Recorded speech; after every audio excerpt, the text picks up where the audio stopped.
नमस्कार दोस्तों, आप सभी का स्वागत है हमारे इस और नए वीडियो में, जो कि हमारा है शासन व्यवस्था के ऊपर हम आज बात करने वाले हैं।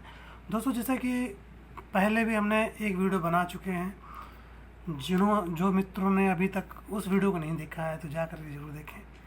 तो इस वीडियो में आज हम चर्चा करने वाले हैं बहुत ही इम्पोर्टेंट जो घटना हुई थी उसके बारे में, हिजाब और धर्म की स्वतंत्रता पर। इस ये हिजाब और धर्म, जैसा कि हम लोग जानते हैं कि जो मुसलमान औरतें होती हैं, एक हिजाब ब्लैक कलर का एक कपड़ा धारण करती हैं, उसी को कहते हैं हम लोग हिजाब।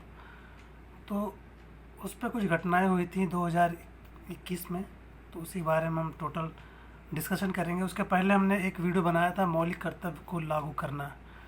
तो मौलिक कर्तव्य के बारे में हमने पूरा डिस्कशन किया है, प्रीवियस जो वीडियो थे उसमें हमने डिस्कशन किया है। तो जाकर के आप उस वीडियो को जिन दोस्तों ने नहीं देखा है तो जाकर देखें और अपना व्यू दें, कमेंट करें कैसा है, और कुछ अगर उसमें इम्प्रूवमेंट करने की ज़रूरत हो तो वो भी आप बताएं कमेंट करके, और अच्छा लगे तो लाइक करिएगा और शेयर करिए। चलिए आगे बढ़ते हैं, इस वीडियो को ज़्यादा हम लंबा नहीं करेंगे। तो दोस्तों, आज की हम चर्चा करने वाले हैं हिजाब और धर्म की स्वतंत्रता। तो क्या था कि मुसलमानों को इतनी स्वतंत्रता नहीं है कि मुसलमानों की महिलाओं को कि जो हिजाब वो लोग पहनती हैं उनके ऊपर एक धर्म के रूप में डाल दिया गया है, ठीक है, कि मतलब आपको पहनना ही पहनना है। तो वो स्वतंत्रता को करने के लिए किसके बीच में आता है, कौन संविधान के किस अनुच्छेद में आता है स्वतंत्रता, उसके बारे में पूरा डिस्कशन करेंगे। लेकिन ये चर्चा में क्यों था, पहले ये जानने की कोशिश करते हैं चर्चा में क्यों था, ठीक है।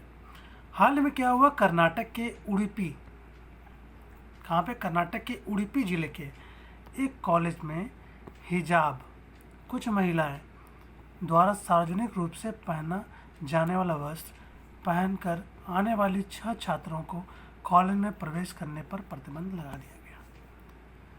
तो क्या हुआ कि उडुपी ज़िले में जो कॉलेज था, तो वहाँ पे ये महिलाएं क्या हुआ, हिजाब पहन के अपना गईं, क्योंकि अब उनके परिवार वालों को मतलब कि एक प्रेशर होता है कि वो अपना चेहरा ना दिखाएं किसी को, ठीक है।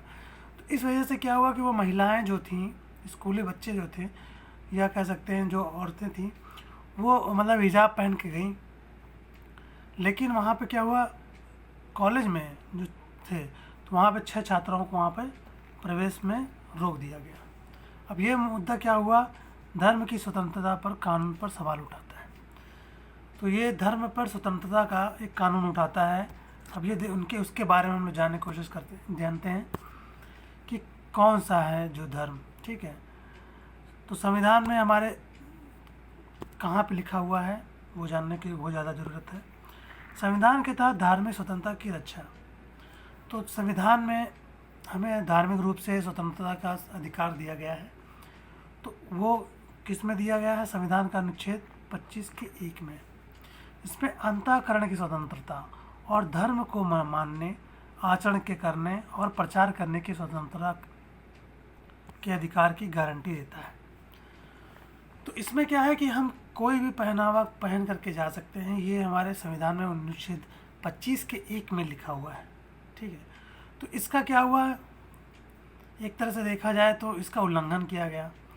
जो हमें अनुच्छेद का मतलब स्वतंत्रता का अधिकार दिया गया है, तो उस पर क्या हुआ, वो लगा दिया, बैन लगा दिया गया। वहाँ पे अधिकार स्वतंत्रता की नकारात्मक अवधारणा की गारंटी देता है, कि निगेटिव जो अवधारणा है, ठीक है, उसकी गारंटी देता है, जिसका अर्थ यह है कि राज्य यह सुनिश्चित करेगा कि इस स्वतंत्रता, ठीक है, इस स्वतंत्रता का प्रयोग करने में कोई हस्तक्षेप या बाधा उत्पन्न ना हो। तो ये क्या है, जो हमारे स्टेट है उसकी रिस्पॉन्सिबिलिटी बनती है कि कोई भी महिला अगर आती है या हिजाब पहन के आए, कोई भी मतलब कोई भी ड्रेस पहन के आए या कोई भी कपड़ा पहन के आए, तो उन्हें रोका नहीं जा सकता। ये हमारे संविधान में 25 के 1 अनुच्छेद में लिखा गया है। तो इसका उल्लंघन किया गया कॉलेजों द्वारा, ठीक है, क्योंकि उसको रोक दिया गया महिलाओं को, ठीक है। हालांकि सभी मौलिक अधिकारों के तहत सार्वजनिक व्यवस्था, नैतिकता, स्वास्थ्य और अन्य राज्य के हितों, ठीक है, अन्य राज्य के हितों के आधार पर प्रतिबंध कर सकता है। अगर बात किया जाए तो मौलिक अधिकारों में राज्य क्या है, अगर कोई सार्वजनिक व्यवस्था है, कुछ भी है, स्वास्थ्य के मतलब कोई बीमारी हो जाती है, तो इस सब मामलों में तो प्रतिबंध लगा सकता है, लेकिन पर्टिकुलर इसमें एक कपड़े के पहनावे पर नहीं कर सकता है। ठीक है, इसके निहितार्थ क्या है? अंतःकरण की स्वतंत्रता, अंतःकरण की और धर्म को अबोध रूप से मानने, आचरण और प्रचार करने की स्वतंत्रता। तो ये सब स्वतंत्रता हमें प्रदान की गई है कि हम लोग कभी कहीं भी जा कर के धर्म का प्रचार कर सकते हैं। कोई भी आचरण, किसी को हम लोग मानते हैं तो उसका आचरण या उसका सम्मान कर सकते हैं। ठीक है, अंतःकरण मतलब किसी भगवान को अगर मानते हैं, कोई भी धर्म मानते हैं, तो हमें कोई बैन नहीं कर सकता कि आप भाई यही धर्म अपनाओ। ठीक है, धर्म मानने के अधिकार भी हर जितने भी हमारे मनुष्य हैं भारत के, ठीक है, मतलब भारत के जितने लोग हैं उनको पूरा टोटल अधिकार मिला हुआ है कि कोई भी आस्था आप बना सकते हैं। ठीक है, अपने आर्थिक, तो धार्मिक धर्म को मानने का अधिकार सब हम मतलब ये सब जो है संविधान 25 के 1 में दिया गया है, हम लोग का मौलिक अधिकार है। ठीक है, आचरण का अधिकार, धार्मिक पूजा, अनुष्ठान, समारोह, विश्वासों और विचारों का प्रदर्शन करने का अधिकार है। ये दो टोटल दिया गया है।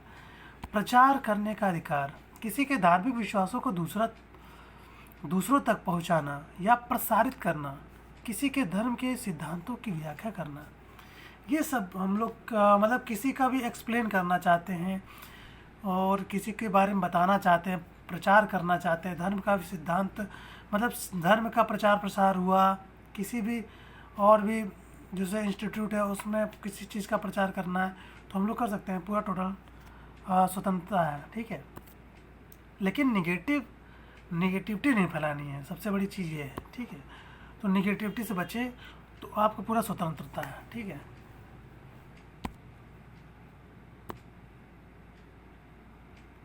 और क्या है आवश्यक धार्मिक आचरण का परीक्षण, तो इसके बारे में थोड़ा सा हम जानने की कोशिश करते हैं। वर्षों से सर्वोच्च न्यायालय ने यह निर्धारित करने के लिए एक व्यवहारिक परीक्षण प्रक्रिया विकसित की है।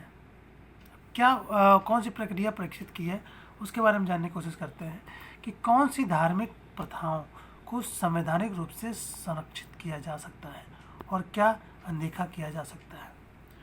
तो सर्वोच्च न्यायालय में ये मतलब एक तरह से क्या किया, परीक्षण किया गया है कि कौन सा धार्मिक प्रथाओं को संवैधानिक रूप से संरक्षित किया जाए और क्या हम लोग उसको निगलेक्ट कर सकते हैं।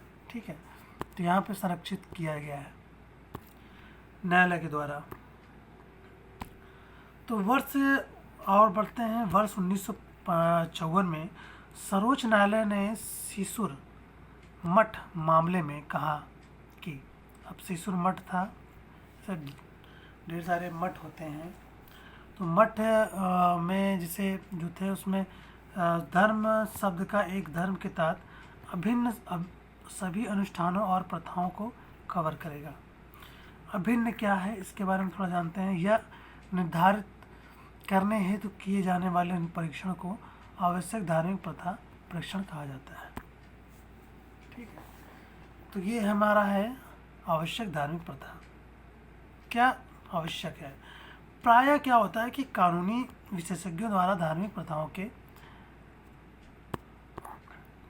के न्यायिक निर्धारण के संबंध में इस परीक्षण की आलोचना की जाती है, क्योंकि यह न्यायालय को धार्मिक मामलों में हस्तक्षेप हेतु प्रेरित करता है। तो ये जो कानून है मतलब एक तरह से तो धार्मिक प्रथाओं को ये लोग मानते नहीं है। धार्मिक प्रथाएं जो धार्मिक वाले धार्मिक लोग हैं इस प्रथा को नहीं मानते कि कोई भी हमारा जो न्यायालय है हमारे धार्मिक मामलों में हस्तक्षेप करे।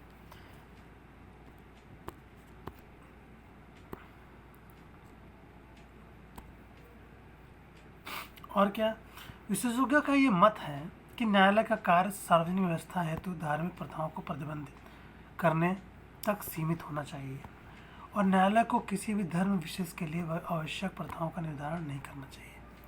कई मामलों में न्यायालय ने कुछ प्रथाओं के लिए क्या विशेष किया है, एक परीक्षण किया है, मतलब एक परीक्षण को लागू किया है। वर्ष 2004 में एक फैसले में सर्वोच्च न्यायालय ने माना कि आनंद मार्ग संप्रदाय, तो एक मामला था 2004 में आनंद मार्ग संप्रदाय की तरफ से सार्वजनिक सड़कों पर दांडव नृत्य, तो वहाँ वो क्या कर रहे थे कि जा करके जो सार्वजनिक मतलब सड़क थे वहाँ पे जाके दांडव नृत्य करने लगे भैया, तांडव नृत्य करने लगे। ठीक है, तो क्या हुआ, तो तांडव नृत्य जब करने लगे, यद्यपि इस अगर बात की जाए तो ये मुद्दा जो है, यद्यपि इस मुद्दे को बड़े पैमाने पर समुदाय आधारित माना जाता है, ऐसे कई उदाहरण हैं जिसमें न्यायालय ने व्यक्तिगत स्वतंत्रता पर भी इस परीक्षण को लागू किया है। दूसरा उदाहरण के लिए अगर देखा जाए 2016 में सर्वोच्च न्यायालय ने भारतीय वायुसेना के एक मुस्लिम एयरमैन क्या किया कि वायुसेना में एक मुस्लिम एयरमैन को दाढ़ी रखने पर सेवा मुक्त करने के लिए निर्णय को सही ठहरा था। अब क्या हुआ कि भाई दाढ़ी, जैसे मुसलमान जो भाई लोग होते हैं उनकी दाढ़ियाँ होती हैं, ठीक है, तो अब वहाँ पे क्या हुआ कि एयरफोर्स वायुसेना में थे, तो वहाँ पे क्या हुआ कि वो दाढ़ी भाई पहुँच गए दाढ़ी में, तो वहाँ पे क्या किया गया उनको, मतलब कि जैसे उनकी ड्यूटी लगी वहाँ पे एयरफोर्स मतलब कि वायुसेना में, तो उनको वहाँ से क्या किया सर्वोच्च न्यायालय ने 2016 में कहा कि भाई आप अपनी दाढ़ी हटाइए, नहीं तो फिर हम आपको सेवा मुक्त कर देंगे। तो वो क्या हुआ कि न्यायालय ने वहाँ से उनको, सर्वोच्च न्यायालय ने उनको सेवा मुक्त कर दिया, निर्णय दे दिया वहाँ से। तो सशस्त्र बल विनियम, ठीक है, 1964 सशस्त्र बलों के कर्मियों के लिए बाल बढ़ाने को प्रतिबंध करता है। तो वहाँ पे क्या है कि एक विनियम हुआ था सशस्त्र बल का 1964 में, तो वहाँ क्या है बाल बढ़ाने पर प्रतिबंध था, केवल वहाँ पर है, कहाँ पे, उन कर्मियों पे जो मतलब सेना के होंगे। तो बल मतलब एक तरह से वायुसेना हुआ, कोई भी बल है तो उसमें एक नियम बना रखा है कि भाई आप दाढ़ी नहीं रख सकते। तो वही अब मुसलमान थे, भाई कहे कि हम नहीं अपनी दाढ़ी हटाएंगे, तो कहे कि चलिए आपको रेस्ट्रिकेट करते हैं भाई, निकल लो यहाँ से, तो वहाँ से निकाल दिया गया। ठीक है, तो उसके बाद क्या हुआ, ये उन कर्मियों को छोड़ना, मतलब केवल उन कर्मियों को छोड़कर जिनका धर्म बाल काटने या सेव करने पर रोक लगाता है। न्यायालय ने अनिवार्य रूप से माना था कि दाढ़ी रखना इस्लामी प्रथाओं का एक अनिवार्य हिस्सा नहीं है। तो न्यायालय का ये मानना है कि भाई ये कोई ज़रूरी नहीं है कि दाढ़ी रखोगे तभी आप अल्लाह से बात कर सकते हो या कुछ भी धार्मिक रूप में हम बात नहीं करना चाहेंगे। तो ये मतलब न्यायालय का मानना था कि आप मतलब दाढ़ी रखना कोई ज़रूरी नहीं है, अनिवार्य हिस्सा नहीं है आपको इस्लाम प्रथाओं में। तो ये मुद्दा था, तो भाई नहीं रख, वो कहे कि हम नहीं कटाएंगे, तो उनको कहे कि भैया आपको सेवा मुक्त कर देते हैं, तो जाइए, वायुसेना से आपको बर्खास्त कर दिया, तो उनको वायुसेना से वहाँ से हटा दिया गया। तो ये बात थी। तो दोस्तों ये था आज का वीडियो, कैसा लगा आपको? अगर अच्छा लगा हो तो वीडियो को लाइक कर दीजिए और नीचे कमेंट सेक्शन दिया गया है, उस पर कमेंट करके बताइए कि ये वीडियो कैसा लगा, और जो भी आपको इन्फॉर्मेशन चाहिए इस वीडियो से रिलेटेड तो कमेंट करके आप पूछ सकते हैं। और ऐसे ही इंटरेस्टिंग वीडियो देखने के लिए आप हमारे चैनल को सब्सक्राइब भी कर सकते हैं दोस्तों। तो सब्सक्राइब करिए, शेयर करिए फटाफट, और ज़्यादा से ज़्यादा लोगों को कनेक्ट करिए हमारे साथ। बहुत सारे गरीब बच्चे हैं जो ऐसे वीडियोस को नहीं देख पाते हैं, मतलब इन्फॉर्मेशन को अच्छे कंटेंट नहीं मिल पा रहे हैं। जितने भी हैं तो पेड कंटेंट हैं, तो हम पेड कंटेंट नहीं है, पहले ये फ्री कंटेंट चल रहा है। तो आप आइए, पढ़िए और मौज करिए, ठीक है। और अब यूपीएससी या यूपीपीसीएस में भी काफ़ी क्वेश्चन इससे रिलेटेड आ सकते हैं, 1-2 क्वेश्चन तो आ ही सकते हैं। चलिए फिर मिलते हैं नेक्स्ट वीडियो में, तब तक के लिए जय हिंद, वंदे मातरम।